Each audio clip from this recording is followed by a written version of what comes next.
Apakah pernyataan Menteri Kebudayaan Fadlizon menjadi sinyal ada fakta yang hilang di buku sejarah yang ditulis ulang? Untuk membahasnya sudah bergabung anggota Komnas Perempuan Dahlia Madani serta Wakil Ketua Komisi 10 DPR RI Lalu Hardian Irvani. Pak Lalu Hardian, Ibu Dahlia, selamat malam. Selamat malam, Pak Kevin. Ya, terima kasih atas waktunya bersama kami. Saya mau langsung ke Bu Dahlia dulu ya. Bu Dahlia, menurut Menteri Kebudayaan pemerkosaan massal itu hanya rumor, tidak bisa dibuktikan. Bu Dahlia, ada berapa banyak korban pemerkosaan 98 dari laporan sejarah yang diterima Komnas Perempuan?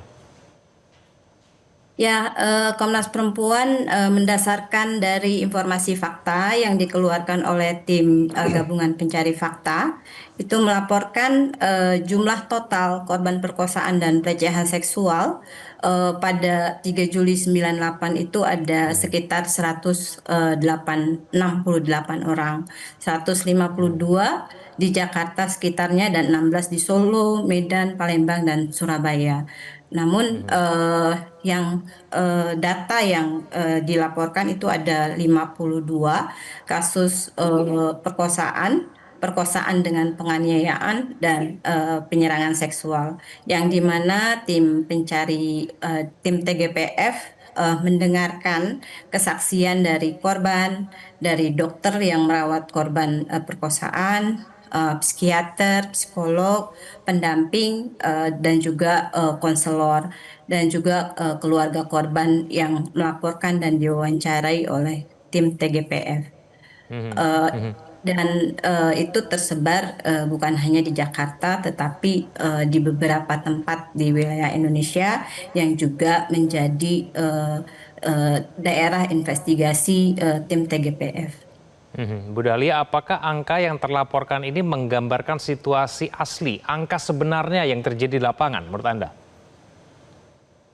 Yang pertama, pada saat itu untuk korban perkosaan tentu sangat sulit ya untuk melaporkan kasusnya, karena mana ada orang yang dalam kondisi trauma, kondisi luka, dia melaporkan kasusnya, apalagi itu dianggap aib oleh masyarakat.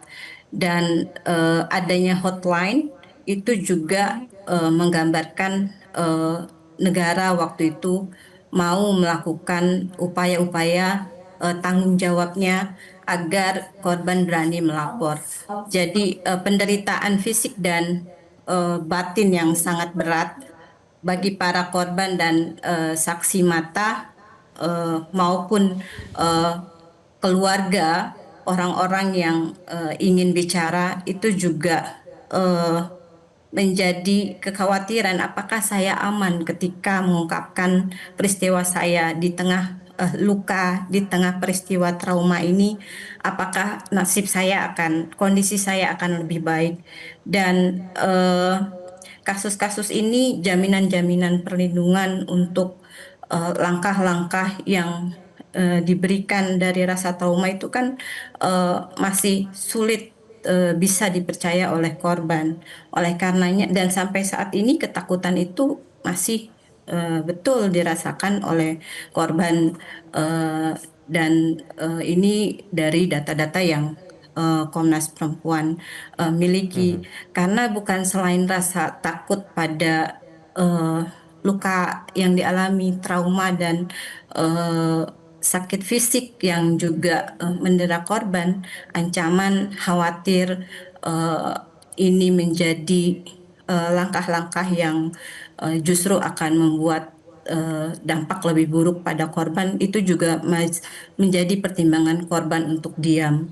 Oleh karenanya Komnas Perempuan justru meminta negara yang sudah melakukan langkah-langkah tanggung jawabnya dengan memberikan pengakuan, misalnya dari seluruh proses kerangka hukum, yang pertama dengan pengakuan adanya pembentukan tim TGPF, dilanjutkan dengan data yang menjadi ditindaklanjuti oleh Komnas HAM, dan menyatakan bahwa Komnas HAM menyatakan bahwa peristiwa 12-13 Mei merupakan bagian pelanggaran HAM berat. dan juga ditindaklanjuti terakhir tahun 2022 pengakuan tersebut diakui oleh Presiden Jokowi bagian dari pelanggaran HAM.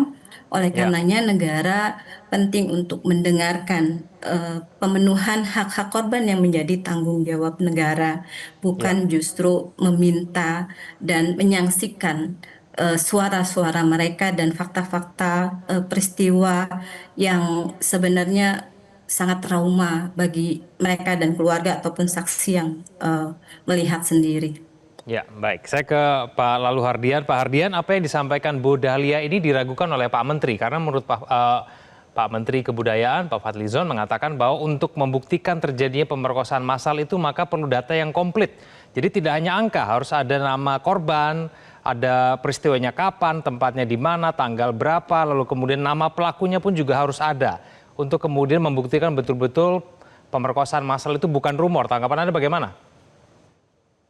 Ya, justru sebaliknya sebenarnya Pak Menteri melalui tim beliau, apakah itu tim ahli, tim penulisan sejarah, justru harus menelusuri dari informasi-informasi yang disampaikan oleh teman-teman TGPF, oleh teman-teman Komnas Perempuan, oleh teman-teman Komnas HAM. Fakta sejarah membuktikan bahwa peristiwa kekerasan seksual tersebut yang merupakan tragedi kemanusiaan tahun 1998 itu benar adanya, bahkan kita ketahui bahwa Presiden Habibie yang waktu itu menjadi presiden itu konferensi pers dan beliau menyatakan permintaan maaf terhadap keluarga korban. Bahkan sampai hari ini Mas Kevin masih ada kok keluarga korban yang betul-betul sedang berjuang untuk memperoleh keadilan hukum. Nah, justru kami menyayangkan ketika Pak Menteri mengatakan bahwa itu tidak ada.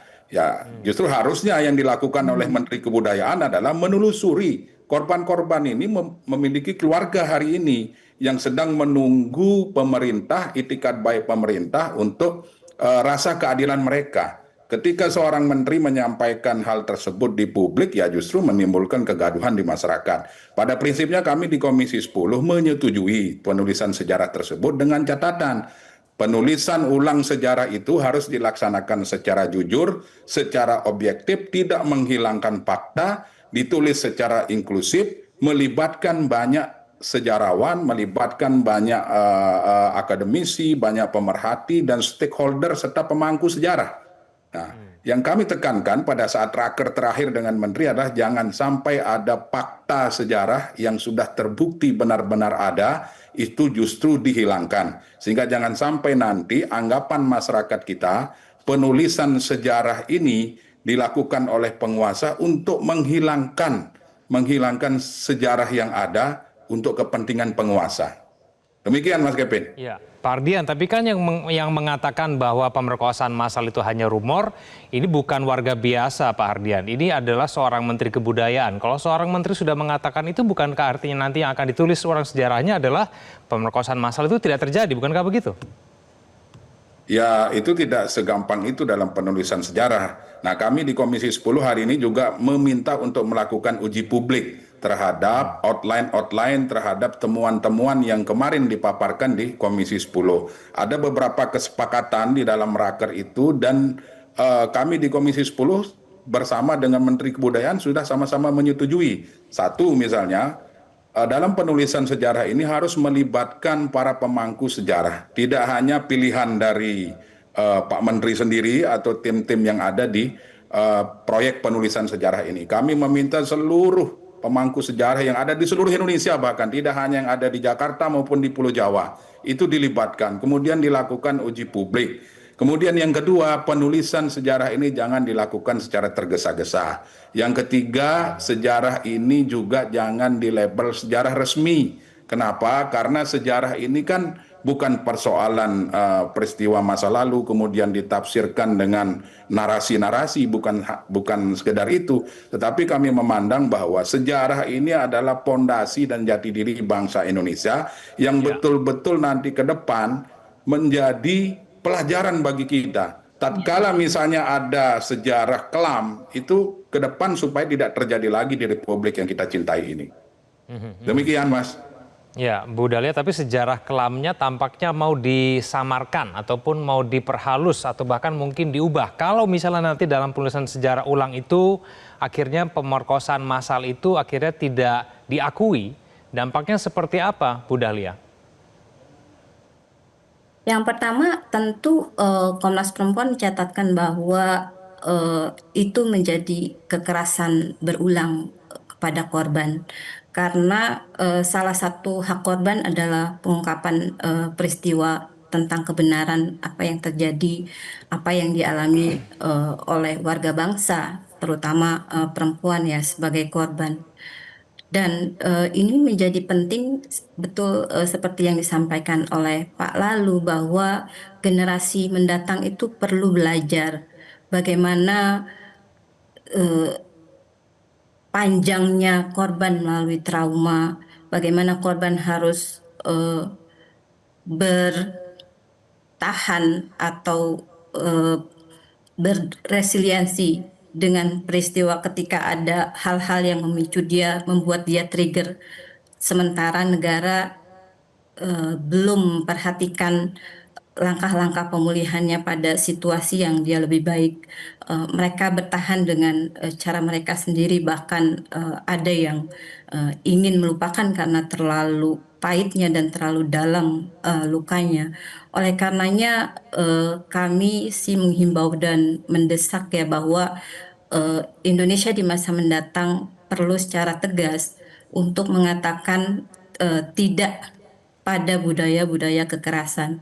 Karena untuk kepentingan politik dan eh, untuk kepentingan politik perkosaan tidak jangan sampai dijadikan atau menjadi keabsahan Ya, tindakan-tindakan yang bisa dilakukan eh, oleh langkah-langkah untuk ini ya langkah-langkah negara dalam memiliki atau mendapatkan kekuasaan. Nah, ini baik. juga jadi penting buat generasi mendatang untuk Ya. tahu bahwa dia bisa berulang dan Hmm. bagaimana generasi mendatang belajar bahwa bangsa ini didasarkan pada moralitas yang tinggi. Satu orang pun yang terluka, Ya, korban perkosaan itu harus didengarkan. ya. Apalagi dia banyak terjadi dan dialami oleh perempuan di beberapa wilayah. Baik, ya kita akan awasi bersama bagaimana proses penulisan ulang sejarah yang saat ini sedang dilakukan oleh Menteri Kebudayaan, Pak Lalu Hardian. Bu Dahlia, terima kasih sudah bergabung bersama kami di Prime Time News. Selamat malam. Jelajahi cara baru mendapatkan informasi. Download Metro TV Extend sekarang.